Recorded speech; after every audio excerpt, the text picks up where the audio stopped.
last month, Stuff has been looking at the state of the union, where women's rugby has been, where it is, and where it's going. We've covered all sorts of topics, from history to grassroots, commercial and business and branding, and also medical issues. We decided we wanted to sort of wrap things up with an all-star panel of amazing women who have been in and around the game for a long time. Journalist and broadcaster Ash Stanley, Black Fern Chelsea Semple, and former Black Fern and high performance administrator extraordinaire Hannah Porter. Thank you guys so much for coming in and having a chat with us. We better start with, I said Black Fern, but I forgot to say Chiefs Manawa Super Rugby Aotearoa champion. Congratulations. How has it been, obviously winning the title and getting through that competition? Yeah, it's been unreal. It's been a whirlwind few weeks. Everything was it was an ever-changing environment due to COVID and all of that, but just so proud to get the competition underway and get through all the games with my Chiefs Manawa team and obviously take the first ever Super Rugby title, which means so much. I think it was just an outstanding display of women's rugby, and it helped build the women's rugby profile in New Zealand even more, which is the thing I'm most proud about. Yeah, absolutely. I mean, obviously as observers, as watchers, what did you make of it, Hannah? Yeah, well, so it seems like it's been a long time coming for this competition, and to finally get it kicked off, amazing. I think having the games that were so close together, the competition was so strong throughout it, and even though it was for that shortened period, I think it was a really amazing start to that competition. Ash, you can sit on the couch watching. Yeah, glued. With my babies. Immense, like the raw talent and skill that the women were able to display for a 10-day tournament that was squashed down after a 4 week. Like, I thought it was phenomenal. Obviously there were tweaks where people needed to have a little bit more, I think, time, but overall for the time that was given, amazing. Did you feel, I mean, for you, Chelsea, obviously you got COVID beforehand, so you were late going in. Did it feel that you were a bit compromised, or you had to find a way to play and that's what people did? Yeah, I think that's one of the things I find so amazing about the women in our game. They don't complain much about anything, and it was just about getting on with it and getting it done and putting together the best displays of rugby possible. When you actually look at it as a whole, like in the Chiefs team, we had probably 2 camps that fully went ahead. And those camps are just weekend camps, so it's a couple of days together. We had a couple other ones cancelled. We had one cut in half. So for the amount of time we actually had on the grass together, to come out there and be able to play some of the rugby we did was pretty outstanding. And then we weren't even the worst hit. You know, the poor Hurricanes Poa, they weren't able to play their first round or any preseason games, and a lot of their team were hit with COVID, but to come out and play the way they did, I bet they're a very proud franchise at the moment as well. So to just imagine what we could do with a lot more time together and more pre-season and a longer competition. Because we sort of feel that certainly the standard rose from even what we saw on the Northern Tour from the Black Ferns. Our mate Honey Hirami Smiler, she sort of suggests that Aupiki had more of a tournament feel as opposed to a competition feel. Hannah, where does it kind of go from here? Yeah, look, and I think it's really interesting. They're in the middle of reviews now. They'll take some really good feedback from the clubs and the players and the people that worked on that competition, and it will only grow from here. I think we can put it down to this as a start, and which is really exciting, and then what the next iteration looks like. That'll be the next step next year. I think, and this could be an unpopular decision, but I think what COVID allowed was some really interesting decisions made in the game. So we had 35-minute halves, we had rolling subs, we had 15-minute half-time breaks, and what that allowed the game to do was be up-tempo for the whole time, because typically what we see in women's rugby, to the back end of the game, we see the hits drop off and the game slow down a little bit. But I think those iterations are really interesting and something we need to keep talking about as we grow this professional space. Commentators hate rolling subs, but that's okay. It's not about us. Ash, obviously you come from that media side, that media perspective, and I know you're on maternity leave at the moment, but you're glued to it all. How do you think it's been sort of taken publicly, media-wise, given that playing games on a Tuesday is not in most people's brains to be watching rugby? I mean, I think like the players, everything can be improved. I mean, the midweek, obviously the time slots weren't ideal for playing. Like the coverage is, 3 o'clock, who is at home at 3 o'clock in the afternoon. Maybe people on maternity leave, but like an audience where you want to grow, you need times that are suitable for people that you're trying to capture into this kind of new women's rugby sphere. So media coverage, like the women in that are getting a lot more. There are a lot more people on panels in terms of media, but again, it can be improved. Yeah. There's just areas where people need to kind of consider trying to put more of a woman's or a female's perspective into a lot of their coverage. I don't know if the promo of it was as good, and I'm going to compare it, probably another unpopular opinion, to the NRLW, where it felt like their media coverage was in everyone's faces all the time across a lot of different channels. And again, their comp has obviously been running for about 2 or 3 more years, but again, it shows where we could potentially go. Yeah. For Super Rugby. If you kind of look at what's happened, given all the restrictions and all the changes, as you say, it's a really good start. One of the things we've looked at during the series is that the untold toll on players, and that's physically stronger players, and also mental. But I'd love to get some insight, Chelsea, just as a player who's unfortunately had COVID, and because we're learning about what that does to athletes. So how were you able to kind of return to play and flick the one-handed offload to set up Portia Woodman for one of the great tries in the final? The Chiefs are putting on a clinic. If I'm really honest, I was real naive about if I did contract COVID. I think I'm so fit and healthy that I would have, had a cold for a few days and been able to blow it out and brush it off. But I was very wrong. So I was affected quite badly. I was pretty sick, and it meant that my return to play was pushed back even further, and I joined my Chiefs team even later than my usual 10 days. I was very lucky, however, in the Chiefs environment. We have one of the best doctors in the country, Deb Robinson, and she was telling me the whole way through, don't push yourself, you need to rest, you need to return properly. This is a virus, you can't blow it out like you usually would. And it was frustrating for me because that's all I wanted to do. But she really managed me and managed my minutes and managed my return to play, with coming off the bench, with being pulled back at training a little bit, even though at the time, all I wanted to do was get out there with my team who had been missing and train to the best of my ability and play. My kind of overall health, was the priority for her and the management team. So, I was really lucky. And from what I've heard from the other franchises, the girls that were affected with COVID were looked after as well. Before we move on to other matters, we've got lots to try and get through. What would you like to see next year in Aupiki? What one change or anything that you want to see to make it even better? Have no COVID. Aside from COVID, be gone. A genuine tournament where you're not only watching a 10-day tournament would be ideal. Yeah. Chelsea? Mine's a few things, probably a bigger picture. It might be further down the track, but I'd like to see franchises have full contracted franchise players. A bigger pool of contracted, so it doesn't affect women in their day jobs and their family life and things like that, and then take it trans-Tasman. Yeah, probably on the back of Chelsea's. I think the more that we can get these ladies together across the tournament, not just for that 4-day period leading into games, the better the product's going to be and the better the experience for both the players and the management's going to be.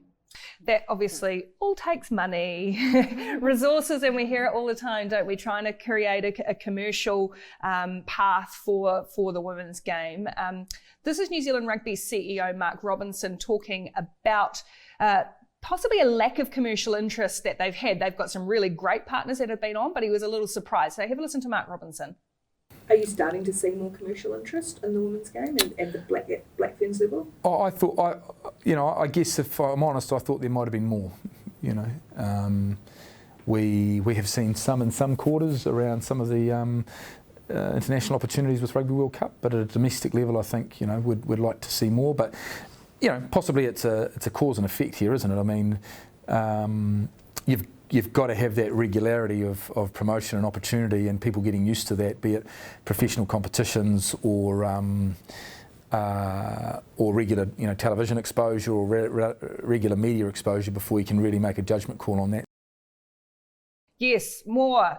It feels like a lot of brands or companies aren't necessarily putting their money where their mouth is. You get a lot of nice performative social media posts, and I'm no commercial business expert, but Ash, what do you see from the opportunity for brands, for sponsors to get behind female athletes? I think it's massive. Rebecca Selden obviously touches on it in the series as well, is that you need to invest to get returns.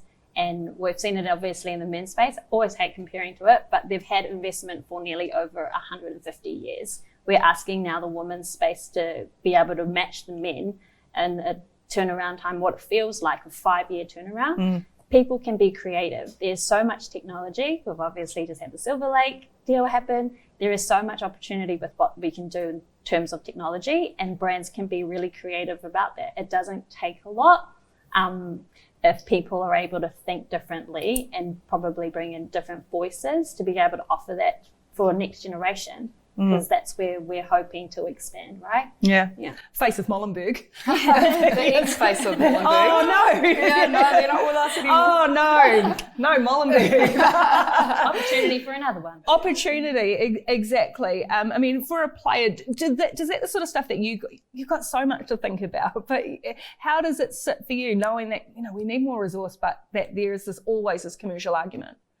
Yeah, look, just in the time that I've been involved in the Black Ferns and in high performance women's rugby, there has been a little bit of a shift. Like I as a current player, am starting to get a few more like media opportunities and even some individual sponsorship stuff. It's still not massive, and it's nowhere near. Obviously, we don't like comparing to the men, but it's nowhere near what they get. But I think businesses and sponsorship. People need to start looking at it a bit different and understanding that women's rugby is growing so immensely. It is growing at a much faster pace. Men's rugby isn't growing anymore. Women's rugby is growing. So I think you're right. Like you need to know when to invest in it, and especially after the Super Rugby Aotearoa tournament and seeing the level that's out there and the kind of people that are starting to watch these games, there's massive opportunity there. What do you think, Hannah? You've probably got some other insight too from the family life as well. Your husband works in that area a lot, but you've been in this game for a while. Yeah. Do you feel like sometimes it's banging the head against the brick wall? Yeah, it is. But I also see us moving forward as a game and as a brand. I think what we have to be really careful of is just not pushing it too fast. Like the growth will come. Last year, for the first time, all of the FPC games were covered by Sky. Aotearoa was covered by Sky and free to wear. The more that we can get eyeballs on the product, the more commercial sponsors we're going to get. So I think being able to showcase the women, the Black Ferns haven't played here since 2019, that will change this year. There'll be up to 10 test matches in the country this year, which is really going to help kind of push that commercial angle, having people see it, having people talk about it, and I think it will grow in evolution. I think we've just got to be really careful.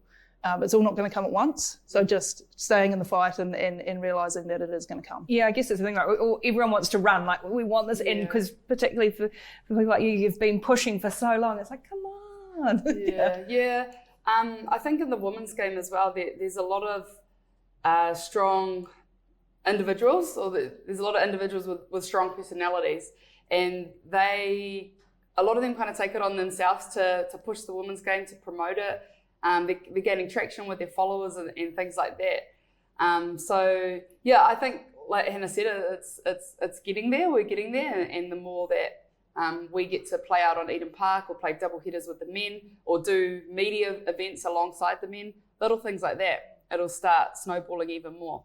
And the cool thing through Aotearoa, I thought, was that all of the franchises around the country really supported their women's team. So the Chiefs Rugby Instagram page, for example, were posting about the Chiefs Manawa women's team a lot. And I think because they've got such a big following, just putting us out there and just taking us under their wing and having us part of the whānau just really helped with the exposure of us. So the more we can, I guess, kind of piggyback on the back of the men's already large following, the better, because there'll be more eyes on the product. It was really noticeable, wasn't it, Ash? It was, but how long, we always talk about like we want things to improve, but how long are we willing and how long does it have to be so gradual? Because we've been talking about changing for over, Chelsea's grandmother was obviously, 65 years ago in sports writing. That's 65 years. And we're doing little small steps. The first provincial rugby union was 40 years ago.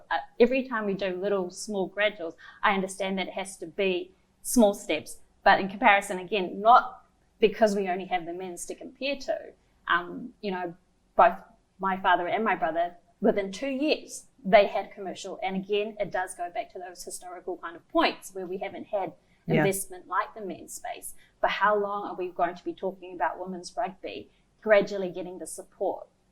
Charles also mentioned that there's different voices within our space. And that's perfect because you need those personalities, and you also need the people from the top up in administrators levels, but also people on the ground. Everybody needs to kind of be pulling their part so that we're not sitting here in another 65 years talking about eventually commercially someone's going to invest in us. There has to be a point where we say, okay, the next 5 years, that's it. There's a cut point, and then we're going to measure it. Are we actually where we say we're going to be? Yeah, who's responsible for that though? That's the thing, right? Is how do you measure that, and who is that on New Zealand Rugby or? Well, I mean, if you're going to be holding things into a central point where everything is coming out of NZR, they're not like the other unions where they're owned by businessmen. It's a central point. It's going to have to be NZR potentially putting out strategy. I'm not even sure if NZR have a women's strategy. I think the last time I checked in their strapline, there wasn't anything specific to women. But again, that whole idea of everyone playing their part. You've got the players, you've got the administrators. Yes, NZR can put out a lovely strategy, but what are they doing on the grassroots? Are clubs actually being resourced? Do they have their own strategies around engaging young women and young girls? Because again, we're going to be sitting here, I feel. It'll be Chelsea's grandkids talking about Nanarelli. Look, I think the biggest shift is actually the women's 15 space now moving to a professional space. Like if we look back at that Sevens program, they were the same 10 years ago. They've been professional for 10 years. So even the comparison between the 15s and the Sevens is quite vast still. And look, I agree with your points. Do I think it's coming? Yes. Do I think it will be expedited because of the professionalism of the 15s game? I do. Yeah. Well, it's got to a point where it kind of has to, doesn't it? And there is like a massive community team putting stuff, and I guess it goes to where we're at with bringing through young girls as well, and it's great to get the top of the pyramid going, but what's happening below? You, Hannah, you've got a wee girl who plays, you're on the board at Harbour. I mean, what are you seeing in that community space to bring our girls through? Yeah, look, I think there's still a little bit to work on in the community space, and it does come back to your points around the support and the right people in the right seats within kind of the community space. What is amazing is 5 years ago at my daughter's and my son's club, there were 10 girls playing rugby. Now 25% of the club is females in that junior space. That's awesome. Yeah, and really funny. So my girl's into tackle, and she's with the boys, and she's one of 2 girls that plays tackle rugby at J3. My boy, on the other hand, no interest in tackle, right? So he's playing ripper. But the amazing thing is that there's a game for everyone, and that's really important as we grow, not only in the girls' space, but in the boys' space as well, that the game is changing to suit everyone that's playing the game. I think what we need to concentrate on is getting some fresh views within the club setting. We need to get young people putting up their hand and putting their time into the committees and time into the boards, and really kind of changing the face of what we see at club rugby, because there is a little bit of work to be done there. Well, you were the first ever women's rugby development officer, weren't you, for Harbour back in 2014 or something? I can only imagine what you found then to what it is now. Oh, I know, crazy to think that. I was the first women's RDO, and now every union has a women's RDO, and they've got a massive role to play. I was part of the first union that was kind of trying to figure out how to grow women's rugby, and it did start in the clubs, in the community at junior level. And Hannah's daughter's playing in a competition that kind of I started up there way back then, and that was like having full girls teams, having a goal of having 8 full girls teams from across all the clubs up in Harbour. And obviously just from those stats, 25% of all the players in a club are female. To me, that's just, I'm proud to have played a small part in that, and to see that junior girls club rugby is growing. Because when I started playing when I was 4 years old, and I had to wear headgear at all my games because I didn't want to be known as the only girl playing in a whole competition across the Waikato. Because back then there was some, older people in that looked down on that and protested for me not to be able to play. So it's just been, obviously from there to what Hannah's just talked about is massive, and yeah, it makes me feel really happy actually. We caught up during the series with Andrea Jackson, who is the CEO at Manawatu, the only female CEO of the top 14 NPC unions. But this is what she had to say about being able to find ways for women to stay in the game.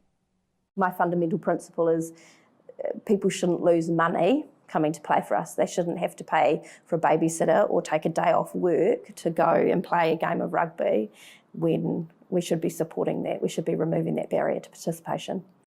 I guess that the point she makes there is that going back to being creative with the resources and finding ways to keep women in the game too. We're working on getting the girls, and we've got the high performance, but keep women in, Ash. I think it's keeping everybody, whoever wants to play rugby in the game, and having those opportunities to actually have players or referees or people wanting to get to a governance kind of level. At the grassroots, that's what we want.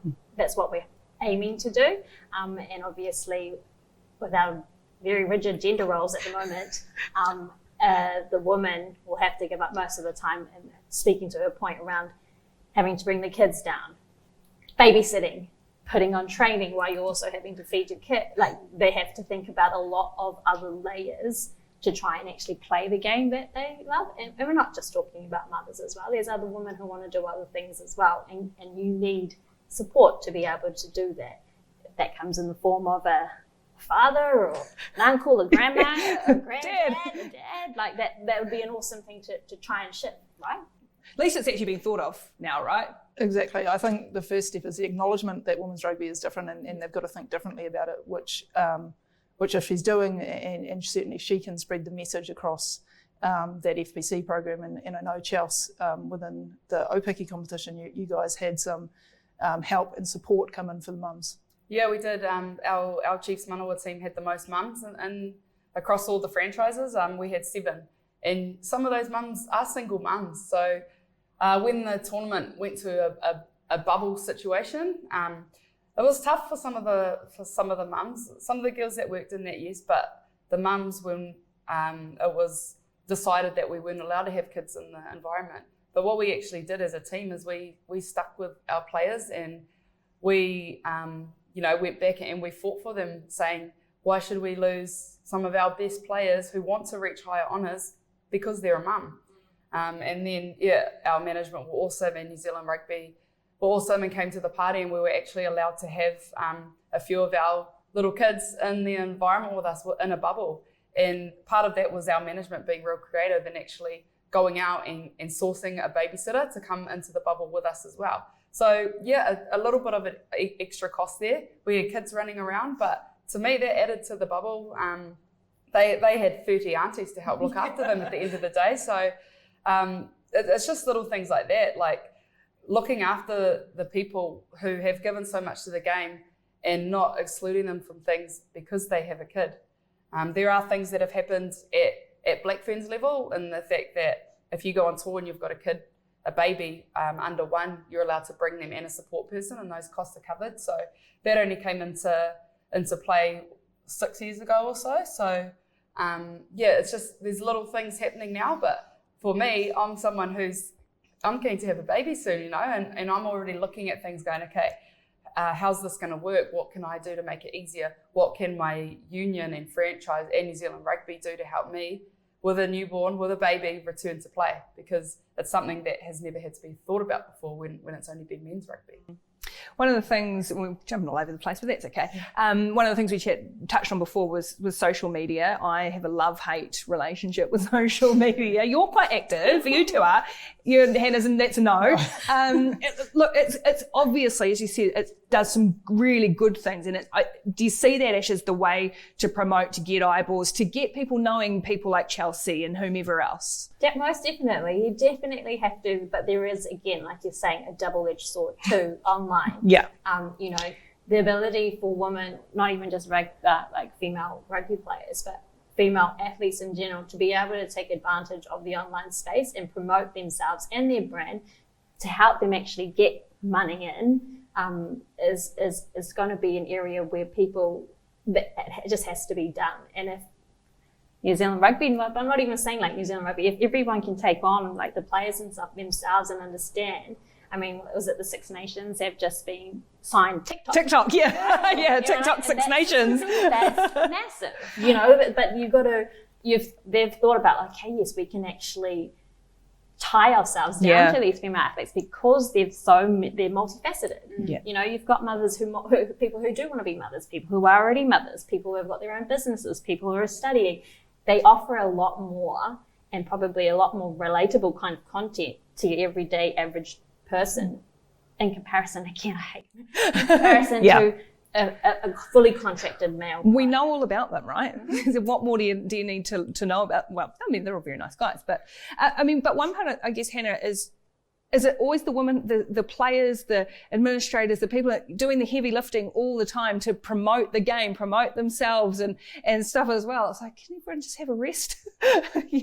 Yeah, look, it certainly seems to be the way that the players are out there promoting the brand and what they do. And I think that's because they love what they do, right? It comes across quite strongly that they're so excited that we're moving into the space that it can be a job that they can get their brand out there. But you're like in the thick of it, Charles, too. And then there is the really negative side to social. How do you deal with that? Yeah, definitely. I think, we want women's rugby to grow. We want it to be out there, but there needs to be also support in place and education in place for the younger girls coming into the team who do have TikToks and Instagrams and all of that, and them being educated on actually what do we want the public to view it as. So there's still a lot of learning happening there, and I think there needs to be continued support in that area. So if we want our brand to grow, we need to educate our girls to make sure that we're always on, to make sure they know that we're always on display. We never know who could be watching. So for me, I've experienced both sides of social media. It's an awesome platform to use, both personally to grow your own brand, to grow your team's brand, to grow women's rugby, but with that comes the negativity as well, and I learnt that really, really harshly after that end of year tour, just looking at all the comments that were made. Yeah, well, like during a lot of the series, we've not had comments on because you kind of know, like they write themselves almost, and it's like, well, at least could you get some new material? Yeah, the analysis, I think it's the part where people are now they don't actually analyze the female players. It's literally they see one of the female players and they've got preconceived ideas and they just blurt it out. Whereas in the men's space, they've only ever had to do analysis of their games, so they haven't really contended with all of it. Yeah, well, so we were saying as sort of people, as broadcasters or reporters in the game, we would like to just be able to run, but we have to advocate as well too, right? Whereas our male colleagues are like, I'm just going to write a match report. Yeah, nice. There's so much. We've got so much that we could cover, and I'm not going to have time to touch on it all. But we need to get to a World Cup, which is coming very soon and is hugely exciting. What do we hope? What do we expect? What needs to happen for that World Cup in October to fly? You only have to look at the Women's Cricket World Cup that's happening right now in Aotearoa to see what could potentially happen for the Rugby World Cup 2021. The kind of people that I would not normally think would expect to be watching women's sport are giving me a rundown of what's happening, and it's actually been really uplifting because I'm like, that's awesome. I would eventually like to see, I'll obviously be taking both my son and my daughter to the game so that they can see firsthand what it actually looks like. And I'm always open to say, my daughter Evander can play rugby just as much as my son Lennox can. And I hope that the Rugby World Cup is going to be able to give that kind of feel, like amplified everywhere. Meaningful matches for the Black Ferns beforehand they are going to happen. We know that they've got there's Pac 4 coming and all that. From your side of things, Hannah, what do you want to see, or what can be put in place for the Black Ferns to be at their best come tournament time? Yeah, look, there's a bit of work to be done between now and tournament time, but what I see from the players and the management, they're really excited about what this next kind of 200 days looks like. And how we can get to that tournament in the best shape possible. What would be amazing during Pac 4 is the crowds come out and watch. We need New Zealand to get behind this team, and it's Women's World Cups have never been in the Southern Hemisphere, right? This is the first time ever, so to be able to showcase our best women's rugby players in the world, down in New Zealand, is really special. So having crowds at the games, having families, having kids running on the field, I think will be really important. And I mean, you're right in the thick of it, and it's really it's an intense time for you guys.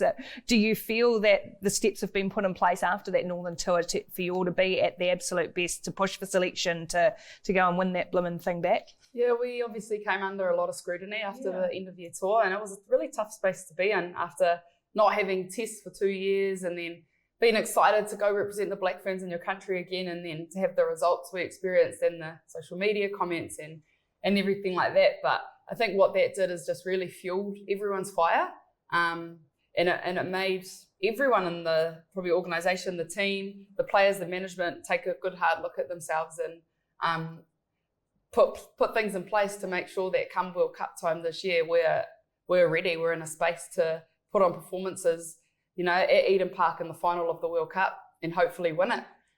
There is games being put in place, like the Pac 4 and the Laurie O'Reilly trophy will be up for grabs again, and those are just things that are just so necessary for us to play games leading into the World Cup.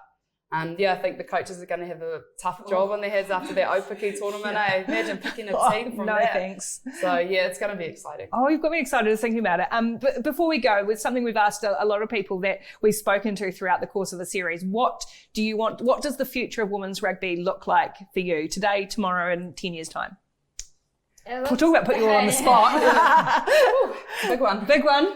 It just looks like rugby. It just looks like I said, I can take my son and my daughter down and they can choose to be and do whatever they feel like in the space, whether that's playing, whether that's being someone on the committee, whether that's reffing or just being a supporter. A volunteer is pretty much run our game.